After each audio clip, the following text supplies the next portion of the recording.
शिया and Sunni का क्या difference है और क्यों बने ये दोनों? ये बहुत अच्छा सवाल आपने किया। शिया सुन्नी में कोई ज़्यादा कोई बड़ा डिफरेंस नहीं है, सब मुसलमान हैं, लेकिन ये फ़िरके बन गए, इसको फ़िरका कहते हैं। और ये फ़िरके को का मतलब ये होता है कि जो मोहम्मद साहब peace be upon him, Mohammad साहब के ज़माने में सब एक साथ ही थे, लेकिन उनके जाने के बाद एक ग्रोह बन गया जो मोहम्मद साहब के जो फॉलोअर्स थे, हज़रत अली के जो उनके दामाद थे और जो उनकी जो सब कुछ थे, तो उनके साथ उनको गद्दी पे बैठाने के लिए, चूँकि मोहम्मद साहब जैसे ही इस दुनिया से गए तो उन लोगों ने कहा कि इनको गद्दी पे बिठाइए, इन खिलाफत इनको दीजिए। तो वो दूसरे ने कहा कि नहीं इनको बिठाइए। तो वो गद्दी की एक लड़ाई रही, तो वो गिरोह में आपस में बट गए, लेकिन सब हैं मुसलमान, किसी में कोई फ़र्क नहीं है। अहले बैत जो शिया हैं वो असल में अहले बैत हैं, जो प्रॉफिट मोहम्मद सल्लल्लाहु अलैहि वसल्लम की जो नस्ल में से हैं, असली अहले बैत, वो असल में उन लोगों को शिया कहते हैं। वैसे तो सब मुसलमान हैं, सब इस्लाम के मानने वाले हैं।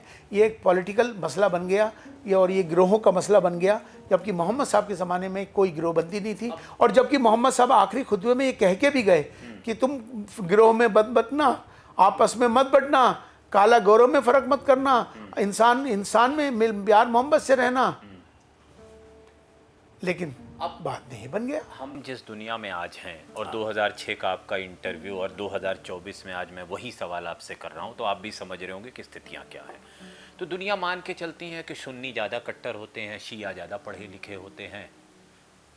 ऐसा क्यों? ऐसी राय क्यों? वहाबीज ज़्यादा वैसे होते हैं कि वो ज़्यादा धर्म को लेकर कट्टरता में जीते हैं, ऐसा क्यों है? नहीं, ऐसा कुछ नहीं है। ये आपस में जब गुट बन जाते हैं, आपस में जब जो हर आदमी कहता है कि जो मैं कार्य कर रहा हूँ वही सही है, तो वहाँ ये प्रॉब्लम है। लेकिन ये कोई बड़ी प्रॉब्लम्स नहीं है, ये आपस में सब एक ही हैं। और जहाँ जहाँ एक होना होता है वहाँ एक हो जाते हैं, जहाँ अपने मसले होते हैं वहाँ गिरोह बना लेते हैं। और ये सब ऐसा कुछ नहीं है। इस्लाम है, वो एक ही इस्लाम है, एक ही ईश्वर को मानते हैं, अल्लाह को, एक ही कुरान को मानते हैं, और लास्ट में मोहम्मद साहब को मानते हैं। तो जो तीन चीज़ें हैं उन बुनियाद सबकी उसमें है, और किसी तरह का कोई कंट्रोवर्सी ऐसा रोचक बताऊं इमाम साहब, ऐसा बहुत धर्मों में हो रहा है। जैन धर्म में हो रहा है, श्वेतांबर दिगंबर, इस क्रिश्चियनिटी में हो रहा है, प्रोटेस्टेंट एंड कैथोलिक, होता है, ठीक है, और हो रहा है। और धीरे धीरे आज तो अमेरिका की यह हालत है कि प्रोटेस्टेंट कैथोलिक से ज़्यादा हो गए हैं। स्थितियाँ इस तरह बदल रही हैं। यकीनन। तो हम, क्योंकि ये वो मसले हैं जो दुनिया के सामने हैं, सीधी बात, इसलिए हम उस पर डिस्कस कर रहे हैं। नहीं, दरअसल आपका सवाल बहुत अच्छा है, लोग कंफ्यूज हैं इस बात को समझने के लिए, तो ये सच्चाई है। लेकिन जहाँ तक बात हिंदू है,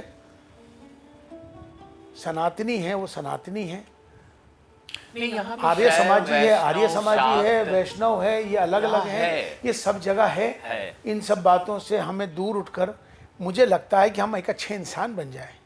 मुझे पता नहीं क्यों हमेशा भव्य जी एक बात मेरे अंदर आती है, और ये मैं बता रहा हूँ आपको सन 2000 से मेरी उम्र के साथ के मुझे अपने भाई लगते हैं।